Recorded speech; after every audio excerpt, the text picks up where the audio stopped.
All right, what's going on today, guys? Welcome to the podcast. I'm here with Dan Henry, the founder of GetClients.com and the author of the Wall Street Journal and USA Today best-selling book, Digital Millionaire Secrets. Dan has sold over $25 million in online consulting and education while helping entrepreneurs sell their high-ticket advice and services online.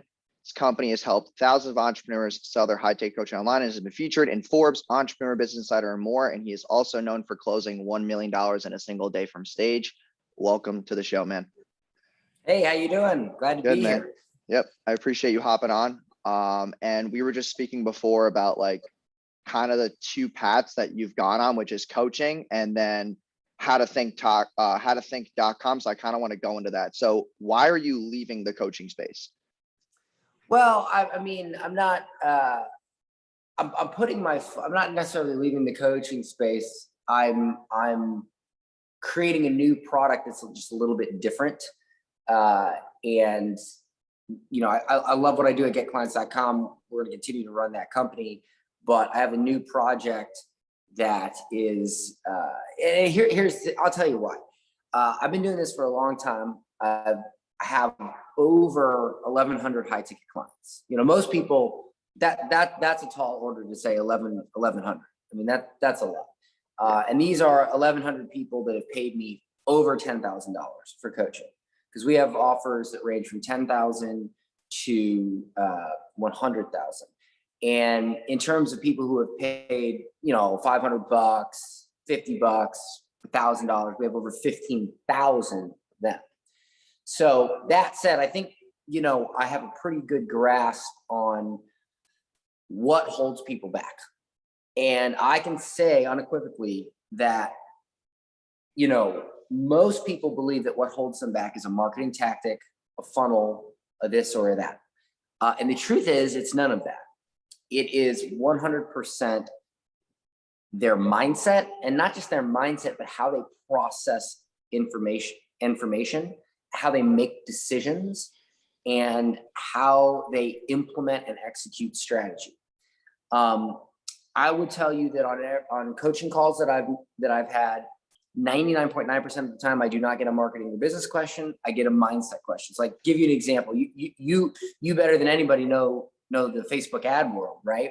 So if somebody says to you, hey, Jason, I spent $10 on this ad and I haven't got any sales yet. What do I do?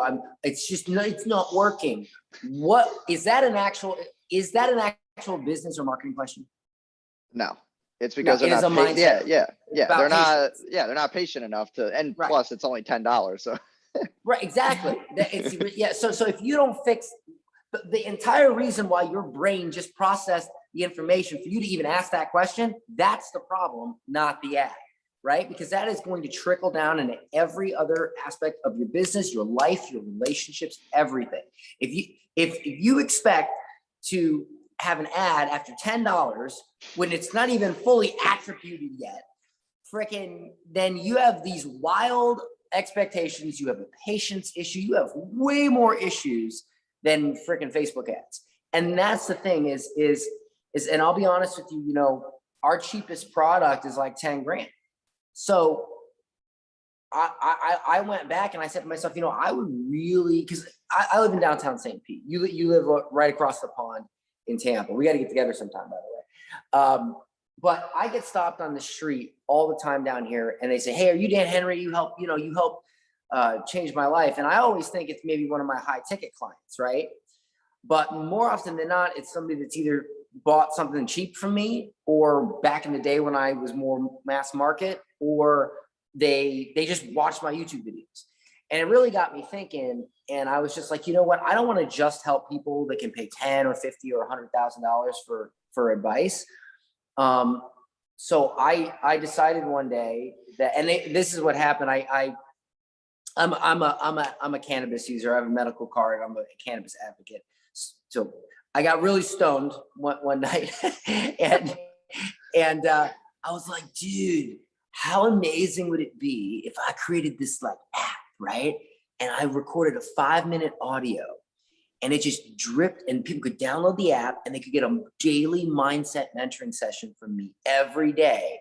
And you know, it just drips out. And then like there's business, like it's all audio, right? So you can do it while you're on a walk, at the gym, whatever. And I just taught people how to think, because that's the freaking problem. People don't know how to think, not what to think, how to think.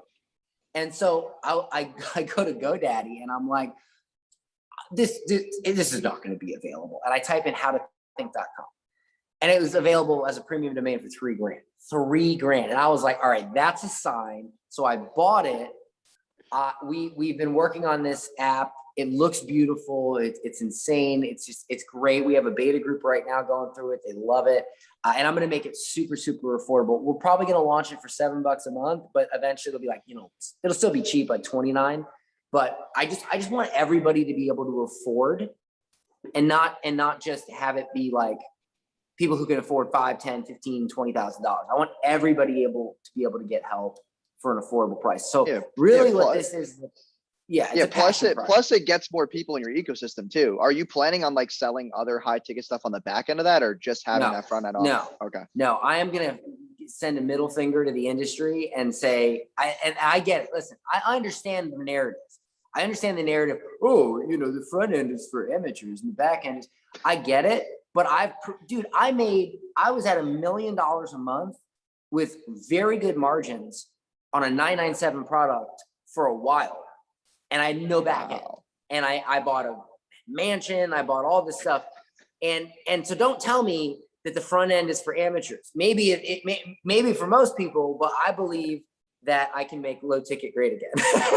Yeah. So, I mean, there's still a lot of like even clients I work with in my own low ticket that's still profitable. And there's a lot of businesses, like you obviously understand this, that will lose money on the front end to make money on the back end. But when you're running a subscription model like that, like, yeah, you might lose money for the first month or two if you're running paid ads, but like you're going to make way more money in the long run. Well, we've gamified it. We've put in some stuff for like massive retention and referral. So my goal is to basically make it like the Netflix of personal development. And you will not hear the word funnel from me ever in these audios. It is mindset, and then there's also a business aspect, but it's like high level business. I'm gonna be honest. Last thing I want to talk about in that business is internet marketing. There's no internet marketing in that. It's more like high level business thinking and decisions, because that's what really drives the machine. That's the real secret to it. So to the mindset part, like, do you just think it's the way people were brought up, or do you think it's like just limiting beliefs that people have, or that like people think that like there's like real tangents about this, like rich people are assholes, and like when I make more money, I'm gonna leave this amount of people behind, and like people are gonna look at me differently. So like, what do you think is the biggest reason why? Because they know the goal is obtainable. Like they see it online, they see other people doing it. So it's like, what do you think is the biggest limiting belief? Well, I can tell you that right now. Like, first of all, if you think somebody's an asshole and you've never met them, you're the asshole. Okay. Yeah. So that's number one. But so here's the thing, right? What people have to understand is, and this is going to sound a little weird. You're not you. Okay. You're walking around in this body. You got your hands, you got your arms, you're navigating your consciousness through life. And what people don't realize is unless you intentionally challenge your thinking in your program, you're not really a unique individual. Because if you grow up and you're, say, a Christian, or you're a Muslim, or you're a Republican, or you're a Democrat, or whatever, it's probably because your parents were, your friends were, and that's just where you grew up. Why do you think people that grow up in the Middle East are generally Muslim? Why do you think people that grow up in America are generally Christian, or in some parts they're Mormon or whatever? It's because that's just what people do there. So when you grow up, you develop, same thing with red and blue states. You're just exposed to a bunch of stuff, and that stuff becomes your default programming. Now you can challenge that, and maybe you either validate it or you change it. But if you just accept your default and you never, ever, ever question yourself. See, people say, don't question yourself. I question myself every day. I like the concept of two minds. One mind is observing the current mind and always asking, like, is that the right decision? How would I feel if I was like me 20 years from now? And, is what I believe accurate, or am I not giving myself enough chance to think for myself? And I think I'm letting other people do the thinking for me. So for instance, I'll give you an example. Here's why people don't like rich people. Think of what's one of the top things kids watch in terms of movies and TV when they're a kid? I don't know. I feel like a lot of kids will watch like more adult movies because they want to be a part of like the adult conversation. Well, what is the biggest franchise right now that adults and kids love? And every time they release a movie, they go to the movie and they watch it. And it's like they're making the most movies of them right now. Shit, I don't even watch that much movies, so I wouldn't really know. Superhero movies. Okay, all right, yep. Okay, superhero. So every child loves superheroes, right? I mean, if a superhero movie comes out, almost every kid is going to watch it, correct? Yeah. Okay. So think about superheroes, right? How often do you see the villain is rich and the hero is poor? Dr. Doom, net worth of like 500 billion or whatever. Superman and Lex Luthor, right? Spider-Man and the Green Goblin. There's so many examples of the villain being rich and the hero being poor. And they frame the rich guys bad. They go, what about Batman? What about Tony Stark? Batman has no superpowers, neither does Tony Stark. And both of them are painted as alcoholic womanizers. See? Okay. So Dude, think about a good that. Angle. Okay. So think about it. So if you go through life, right, and think about this, if everybody was rich and everybody tried to be an entrepreneur, what would happen to the economy? It would collapse. Yeah. It would be done. So society has to program you to be poor because, and society's okay with a few people. That's why the 1%, a few people, getting their way through almost like a sperm making its way to the freaking ovary. Okay. You got one, right? That's fine. We're cool there, right? We need some investors. We need people to buy properties and provide housing. Okay, cool. But they don't want the masses to be successful because that just wouldn't work. So think of the movies, the TV, all the stuff you see out there that your children and you as a child were programmed to believe each and every day, right? The phrase is pipe dream. Where did the phrases pipe dream come from, right? Like, think about it. So you are programmed to have low expectations of yourself. You're programmed to play it safe. You're programmed to believe that rich people are bad. And here's the thing. If you are offended by something, you will never attain it. And so what happens is that we have a lens in which we see the world. And so if I say to you, hey, Jason, you can charge $10,000 for your product, your first instinct is, no, I can't. That's insane. Not you, but you know what I'm saying? Like if you're, and instead of your first instinct being, well, how would I do that? Or what would that look like? Most people are just like, I can't do that. Like, it's like taking your hand, putting it on a hot stove. Your immediate reaction is to pull it off. And so what happens is we don't ever open our minds up to figuring out the process because we spend 90% of our time just getting over the fact that it's even possible. And it happens even at a high level. You know what I'm saying? It happens at a super high level. So you got to think, there was a day when Elon Musk was a kid, and I am sure he said to somebody one day, I am going to put people on Mars. And he was probably laughed at. He was probably ridiculed. Now, he did not let that get to him, and he's about to put people on Mars. But think of the hundreds, the thousands, maybe the millions of Elon Musk's that when they were a kid, that was said to them, and they said, you know what, you're right. And what could have been never happened. So unless you learn how to, like, you want to be successful, you got to learn how to think like somebody successful. And there's multiple things that, like we were just talking a minute ago, patience with ads. There's so many things, but it all comes back to that. I feel like I got away from your original question. No, dude. No, I love going on different tangents. It's like, the other thing too is, the thing that I've seen from my journey is that a lot of people will start something. And the reason why I think I really broke out in the paid ads niche was because I was just willing to stick around long enough to see a W. Because there's so many people who I first started out with who were in the same niche, who were on Instagram, who I knew of, who were in these networks, and they all like dropped off eventually because they just couldn't sustain, or they just didn't have the mental capacity to stay around. You know And what I that's feel called? what? Junkyard theory. I call it junkyard theory. Okay, so think about this. Let's say you decide to build your own car, right? You decide to build your own car and you run into a problem. And this car is too hard to build. So you set it aside and you get new plans for a new car and you start building a new car. And then you run into a different problem. Okay, this is too hard. I'll get an easier car to build. And you get another car. And you keep doing this. What do you eventually end up with? No car. And You end shiny up with a eye. junkyard of cars that don't run. And that's what people do in their businesses, in their funnels, in everything every day. Look, and I'll be honest with you.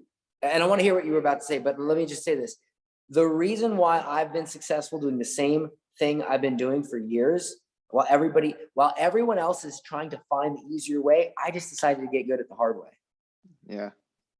That's it. And that's just like, that was for me, just through like testing, finding what works, willing to stick it out, not getting attached to spending money, and just like literally just figuring it out. Like I was just willing to sit there and just figure shit out. If it was either a funnel, or it was ads, or it was, getting on the phone, closing better, building systems, all that kind of stuff. And I feel like people get a little bit of friction in their business and they're just like, oh, next thing. Like that's why I think most entrepreneurs can't get what they want, because it is shiny object syndrome.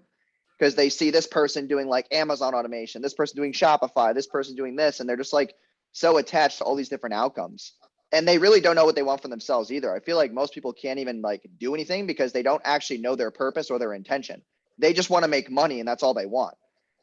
But little You do should they never realize, commit to something that you don't have a passion for. yeah. And it's just like, I don't know.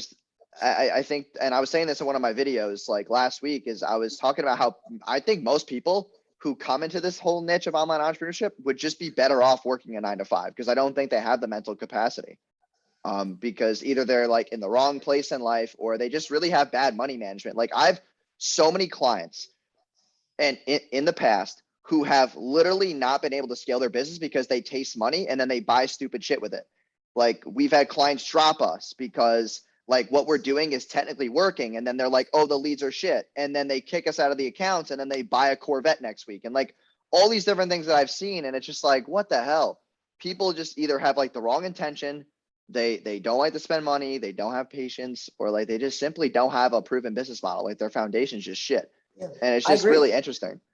So and that's why I'm so passionate about teaching people how to think. And I like to clarify not what to think, how to think. But it's because on all the coaching calls I've been on, at the end of the day, what's really driven the most results hasn't really been marketing advice that I've given. It has sometimes, especially for my higher ticket clients, where I like just plan out their whole copy and everything. But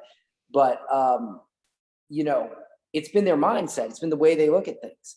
It's been the way they were. Like I'll give you a perfect example, right? If you're in a negative frame of mind, you can't make positive decisions. And it happens to everybody.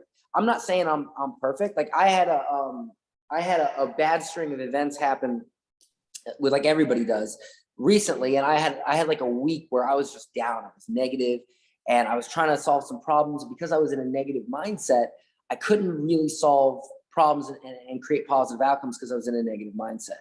Well, my buddy Myron Golden, I'm sure you know Myron, he came over to do this guest spot on one of our coaching programs, and he comes in, he's super happy, right? He's super positive, and I was like, wow, this guy's he's on fire today, So he's like, how you doing, Dan? I was like, well, I got some problems here, I got some problems there, and I've just been really down the past couple of weeks. And he's like, oh, that's terrible. And but he's like super positive. I say, did you win the lottery or something? Or not that you need it, but did you what's going on? And he's like, no, actually my dad died 2 days ago. Yeah. Wow. And I was like, your dad? And I know his dad, and I was like, your dad died 2 days ago. And after I was like, that's terrible, and offered my condolences, I was like, how are you so positive? And he says, my dad lived to be 87 years old. And I can tell you that if I let his death affect me like that and put me in a negative mind frame and really bring me down, he would be disappointed. And I don't want to disappoint my dad. And when I heard him say that, and I'm sitting here in my mind thinking like, I got these like little bullshit problems and I'm all mopey over here. And this man just had his father that he's had his whole life die and he's positive. And it kind of like reframed my mindset. And then I made some decisions, and then the decisions I made were like amazing, and solved all my problems. And because I got back into that positive mindset, and you cannot create a positive outcome if you're in a negative state. And so if you're always thinking, oh, why won't this work? Or this is bad, or blah, blah, blah. But to your point about the passion, and if you get a bump in the road and you don't have passion for something, you're not gonna get over that bump, because you're not gonna care enough to overcome it. Right. And so a lot of times people, they see what other people do and they try to model it or copy it. And the problem with that is you will copy someone else's passion. And if you don't have that passion, they're willing to go through the fire. They're willing to get through the bumps in the road. You're not willing to do that because you're copying someone else's passion. What you have to do is find your zone of genius, take that and run with it. The reason why, dude, I suck at ecom. I'm not going to lie to you. I suck at ecom, right? I think like I hate doing e-commerce. I hate it. I had a 6-figure t-shirt store back in the day, but then we had issues where like these Chinese sellers came and copied my stuff and hijacked my listing, and I just didn't want to deal with it. Like, I don't like ecom. I like to speak. I like to motivate. I like to talk. So what I did was I said, okay, that is what I like to do. I like to talk. People always tell me I never shut up. So I took speaking courses. I read books on speaking. See, here I go, blah, blah, blah. But I said, okay, how do I take my passion, my zone of genius, talking, and I refine that and turn it into something that can make millions of dollars. And that's why people, well, oh, webinars don't work anymore. Bullshit. Your webinar sucks. That's why it doesn't work anymore. My webinar still makes millions of dollars. To this day, it's still our #1 driver because it's not shitty. Yours is shitty because you either haven't committed to it, to making it good. You know, like I found my zone of genius. I like to speak. So I nurtured that, and all this work that's the problem with the industry. The entire concept of, does this work anymore or does that work anymore? If you are even asking that question, you're fucked. You're completely fucked, because you just missed the entire point of everything. It's what is working for you. How are you making it work? How can I continue to make millions of dollars with webinars and you can't? Okay. How? You know, that brings me to the next question. Why do you think that though? Is it the offer? Is it the way they package it? Is it their tonality on the webinar? Is it the curiosity? Is it the mechanism? Like, why do people's webinars flop? Let's dive into that. Okay, so let me ask you a question. If you write a good song, great lyrics, right? You still need a band that plays it good. If they're out of tune, the song's gonna suck, right? If the singer doesn't have energy, could be singing the same. You could hear Aretha Franklin sing something, then you hear, karaoke night. It's the same song. Which one's better? Yeah, the Aretha Franklin. Yeah, okay, right. So here's the thing. When you say it's all of that, right? You have the band, you have the music, you have the lyrics, you have. If you go to a show and you have a great band, but the sound guy set up this shitty sound system and it's all echoey, it's gonna suck. Okay, so the biggest and most important one generally is the offer. Okay, that is all, because you can have a shitty everything else, and if the offer's good, it'll still work. I've done like consulting days where I had a client, he was stuck at 150 grand a month. He bought some consulting, and all I did was tell him how to tweak his offer. That was it. I didn't look at his funnels. I didn't look at his ads, nothing. I just told, and 4 months later, he was at 750 a month.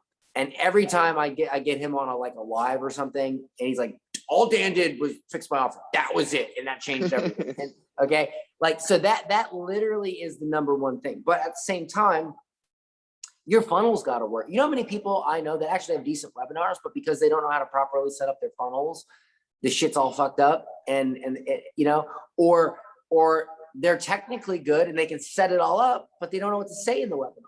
Or, you know what? I've had clients who they do decent, 20 to 50 grand a month. They're closing over DM or whatever, but they're not scaling because they don't have a system set up. They don't have a system. They don't have Calendly and book calls and all. They don't have any of that.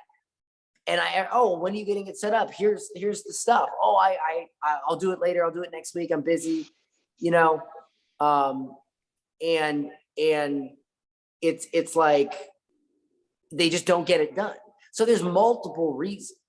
And they all work together, but it flows from the offer. I always say it starts with the offer, right? If nobody wants what you have, then it ain't gonna sell. Then it's what you say and how you say it. So it's your offer, what you say, and how you say it. Now, how are you strengthening your offer the best?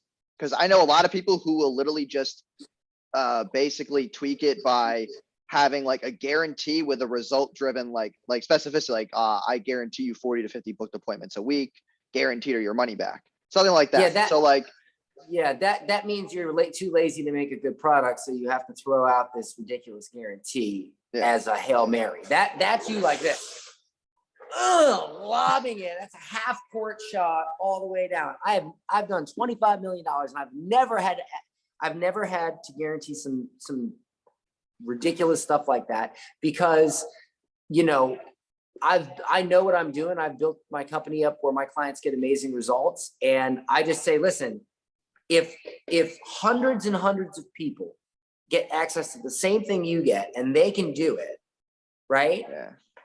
And you can't, at this point, whose fault do you think that is? Okay. Like, let's just be honest. I didn't just start this shit yesterday. We have 1,100 high ticket clients. I've made multiple millionaires, hundreds of people at 6 and multiple 6 figures. And these are people from all walks of life, and dude, they're not all geniuses. Okay. Let's just call it as it is. I'm from Florida. I'm 7-year pizza boy, Florida. I drop out of college. Don't tell me that you need to be like, oh, I'm not smart enough or something, at a certain point it's you, and so, I don't like to sell like that, because what happens if you pay me a bunch of money and then you don't do your part? How do I know you're going to do your part? And that with working with clients, so I know I'll do my part. I've been doing my part for 5 years, and I've proven it. Regardless of what, love me or hate me, how the fuck do I keep producing people that make millions of dollars if I suck? Okay, you can hate me all you want, but at the end of the day, it doesn't matter, because look, there's people that hate Grant Cardone, but the dude's balling. You know what I mean? I mean, what do you want? He gets under my skin sometimes, but I still have to say, man, it's good. That's what he's trying to do. Guy's a fucking genius. He is. It's crazy. Yeah. So I mean, if that answers your question. No, of course it is. Yeah. And then the last one I had for you was about obviously like coaches, and what's like the one untapped strategy right now that they can implement. Now I know you're saying even if I tell them, they probably won't do it. But what is the one thing right now that could be implemented right now and could get them booked calls right now?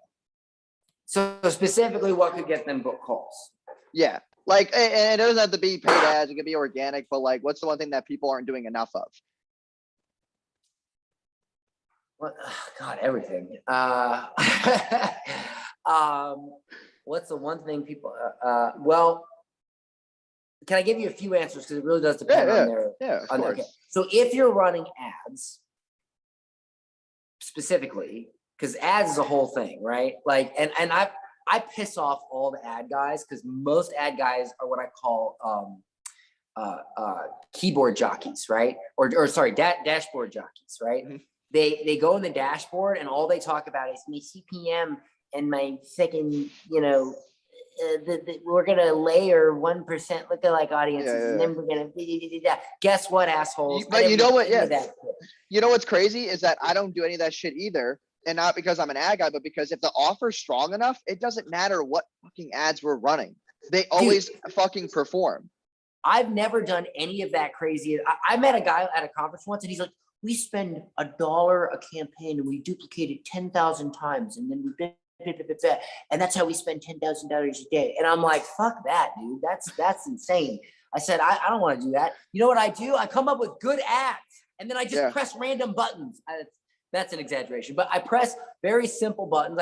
Conversion campaign, retarget with some good and just good ads, like really good ads. So can I give you an example? You want me to break down a campaign that 15 grand in, 850 grand out? Yeah. Okay, so I did this event called the Raise Your Prices Challenge, right? Now, you got to think, right? There's a lot of coaches out there teaching how to sell high ticket. 90% of them took my course and made a watered down fucking version of it. So, I mean, if you want the watered down, you guys go for it. But and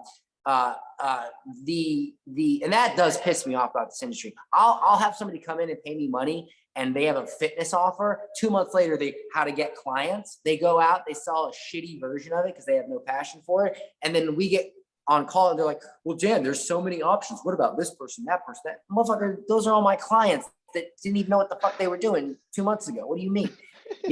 So that's annoying, but whatever, So here's what I did, right? I was like, okay. I was like, I'm going to do this challenge. We do a 5-day challenge, Raise Your Prices challenge. So it's not nothing like crazy, right? People are doing that. It's still saturated because that's the number one thing. Oh, it's saturated. So what I did was I said, okay, how can I really stand out? How can I really get people to be like, okay, I need to pay attention. So ever since I bought that yacht, people have always said, oh, you should like, oh, like they send memes from Boats and Hoes from Step Brothers. Mm-hmm. And so I had this idea, right? So I hired a guy I hired Joey Yak, who's a great, he's great at coming up with ideas, and he's a rapper and he makes rap songs. And then I hired a guy that does Seven Dust music videos. He had just done a music video for Seven Dust. And we went on the boat, we hired some female models, and we did a complete parody music video of Boats and Hoes from the movie Step Brothers, but we called it Book and Close. Yeah. Okay. I saw that ad, by the way. That was genius. That was awesome. Okay. Right. So that cost me about 10 grand in production. And it was hilarious, right? So we run ads. We spend it was either 15 or 18, but whatever, right? Like, I can't remember which one. Let's just say 18, right? So total all together, 28 grand. We sell 45 grand in tickets. So automatically I'm at a ROI that most people would be happy with, just that, right? I get people to the challenge and I do my thing. I pitch, I do 800,000 in sales. Okay. And I'm talking cash collected. I'm not talking this revenue bullshit. Oh, I had $1 million day and I collected 400 grand. No, fuck you. You didn't have $1 million day, asshole. You're about to go into collections. That's what you're about to do. You're about to fire up that Dunning sequence. Okay, don't give me that bullshit. So I collected 800 grand. So why did that work, dude? All I did was turn on fucking campaign conversions, buy ticket, go, right? And then my media buyers did their thing, right? And we kept it simple. And why do you think that worked? Do you think it worked because of the buttons? No, it worked because it was a good ad and it was fucking funny and it entertained people. And the people that never saw Step Brothers were highly offended and thought I was like a true bro marketer, which that was even funnier.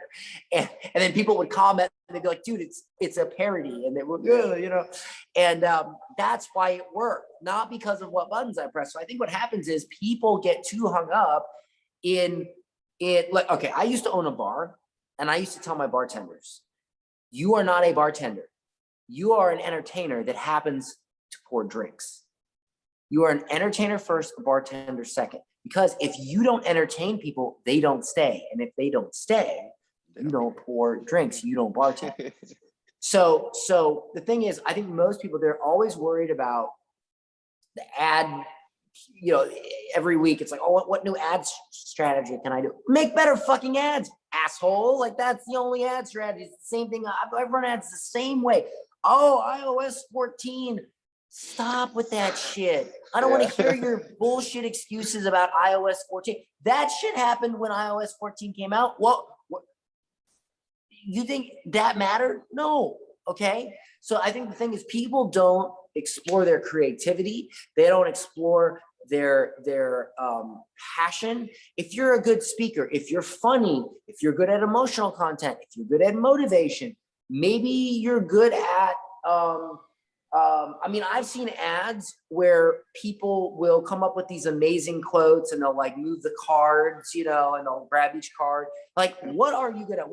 What have people said to you in your life? Like people will say to me, Dan, I can always count on you to blank, or that's just Dan, or what, like, what is that thing? And how can you use that and make that your ad? How can you like, I like doing funny, crazy stuff. My dad was a shock jock in the 80s. I like wild and crazy humor and pushing the limits. Mm-hmm. Somebody else might have, look at Sam Ovens. People say Sam is so boring. Really? Well, the dude created this amazing character that you may call boring, but it's super entertaining for some reason. And that's the thing, you know, that's his thing, you know? So the problem is people are so focused on systems and they're not focused on the skills that they can fill the system with. Yeah. You got to develop the skills before you use the systems. No, I definitely agree with that. And it's like, a lot of people will get on the phone with us and they're like, oh, like, why are you guys different from another ad agency? Like, why, like, what kind of campaigns do you set up? I'm like, listen, if your video ads are good enough and the copy, I'm like, if you're willing to spend the money and get the good video ads done, then you're going to get better results. Like, it's not always about like this campaign and the way you do this attribution and like all these bid cap and all this other shit. Yes, you could save money by using those things. I get that. But at the same time, if you have a really good ad, like, why do you think Ty Lopez's shit worked so well? Like the Here in My Garage ad. That's like one of the most famous ads on the internet. Yeah. And it's because it got the most hate. Like the ads that get the most engagement and attention.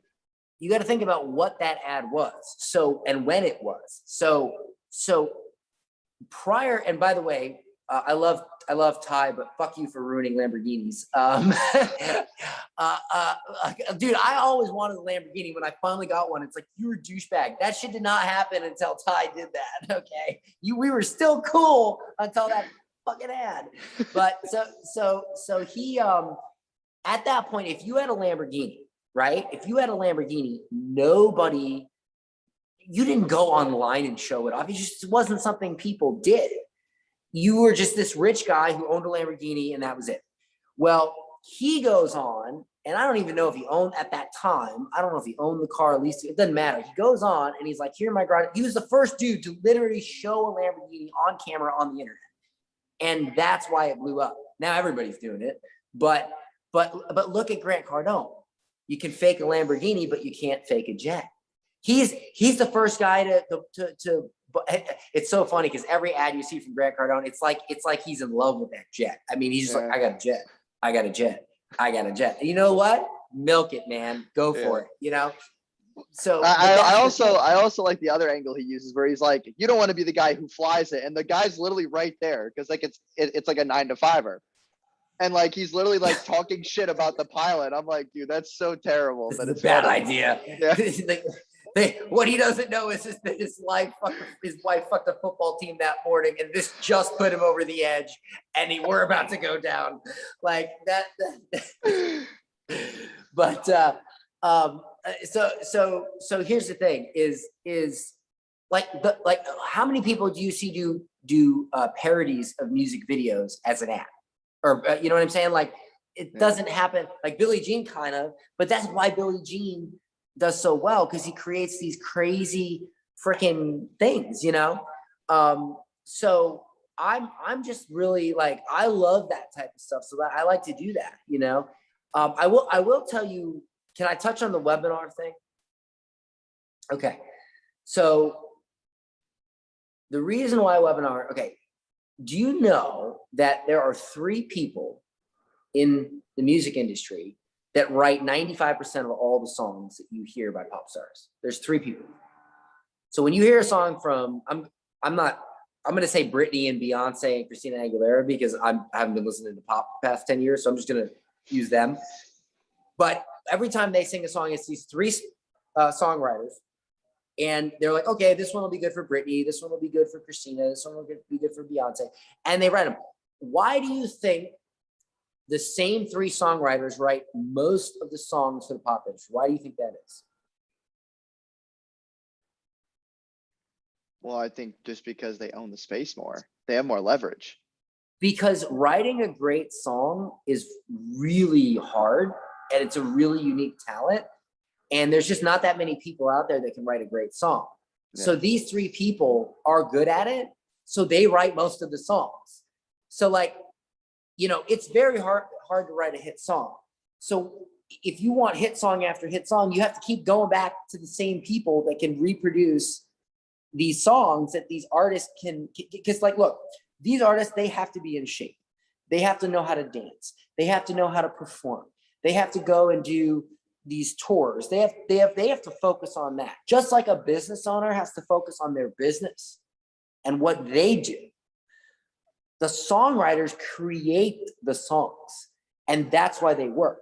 So like, I hate to say this because it sounds cocky, but the reason your webinar doesn't work is because I didn't make it. That's the reason. Because I, and not just me, but other people in the space who are, I hate to break it to you, but all the big 8-figure guys, we're still using webinars. We're all using webinars, still. Yeah. Unless we do it for you, or unless we teach you how to do it and you do the work and you show up, most webinars aren't gonna work because they fucking suck. Just like most songs suck. But you have a hit songwriter that consistently produces hit songs. If they write your song, right? Or if they teach you how to do it, whatever, then it's gonna work. But I think what happens is most people, I'm gonna run a webinar. They don't put effort into creating a good webinar. And like, webinars don't work. So let me create a $37 offer and run ads to that and upsell them. Oh, let me take them to a Facebook group and spam the fuck out of them and bother them all day, and that'll work.